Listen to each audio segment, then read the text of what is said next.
La prévalence de l'obésité aux États-Unis est un problème multiforme, influencé par des facteurs culturels, économiques, environnementaux et politiques. Comprendre pourquoi il est relativement facile de devenir en surpoids ou obèse aux États-Unis nécessite une analyse approfondie de ces éléments. Explorons les raisons de ce phénomène avec des données concrètes et des faits intéressants. Avez-vous déjà remarqué à quel point la restauration rapide est omniprésente dans la culture américaine ? La restauration rapide est un choix incontournable pour beaucoup en raison de sa commodité, de son prix abordable et de son marketing massif. Selon le CDC, plus de 36% des adultes consomment de la restauration rapide chaque jour. Ces repas sont généralement riches en calories, en sucre et en graisses malsaines, ce qui contribue à la prise de poids. Vous êtes-vous déjà retrouvé à manger des portions plus importantes que prévu ?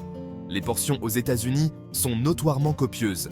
Une étude publiée dans l'American Journal of Public Health a révélé que la taille des portions a considérablement augmenté au cours des dernières décennies.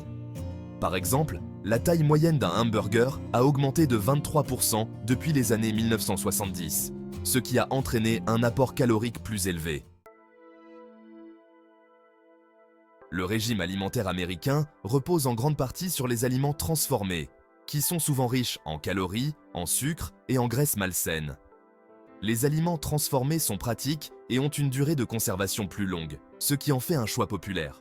Cependant, ils contribuent de manière significative à l'apport calorique quotidien sans fournir les nutriments essentiels. Connaissez-vous quelqu'un qui passe la majeure partie de sa journée assis ?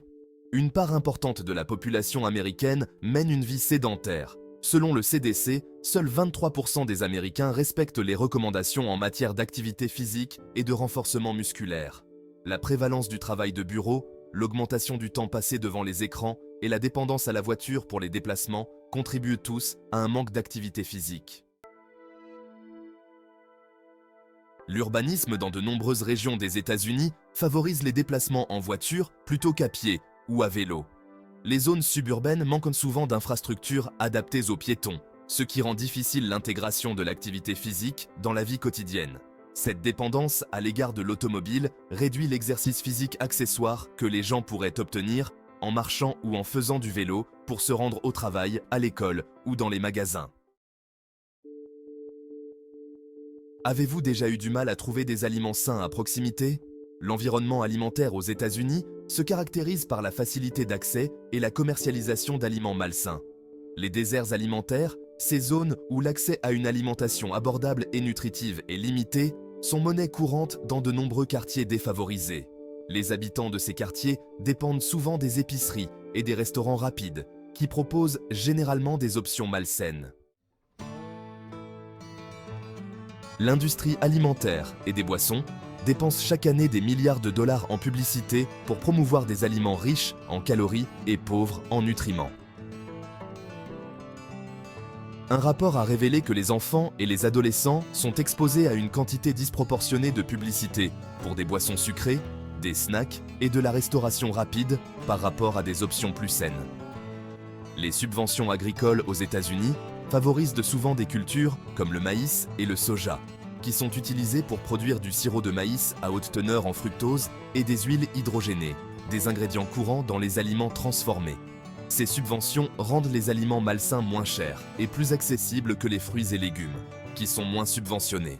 Le système de santé américain a tendance à se concentrer davantage sur le traitement des maladies que sur leur prévention. Les soins préventifs, qui comprennent les conseils nutritionnels et les programmes de gestion du poids, sont souvent sous-utilisés ou non couverts par les assurances. Cette approche réactive signifie que les problèmes liés à l'obésité ne sont souvent traités qu'après s'être transformés en problèmes de santé plus graves.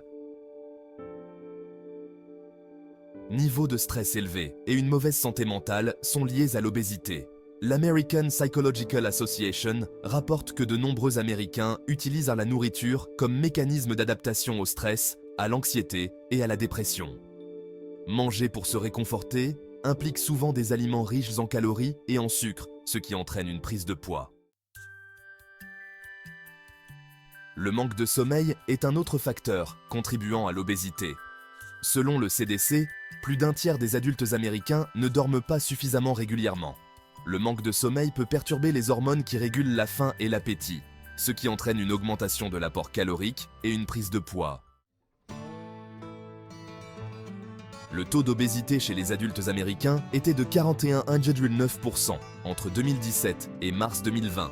Et en 2022, 22 États ont signalé une prévalence de l'obésité adulte de 35% ou plus, contre 19 États en 2021.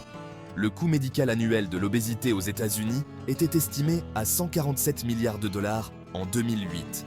En moyenne, les frais médicaux pour les personnes obèses étaient de 1 429 dollars plus élevés que ceux des personnes de poids normal. Environ 19% des enfants et des adolescents âgés de 2 à 19 ans sont obèses, ce qui met en évidence l'ampleur du problème dès le plus jeune âge. Alors, pourquoi est-il si facile de prendre du poids aux États-Unis ?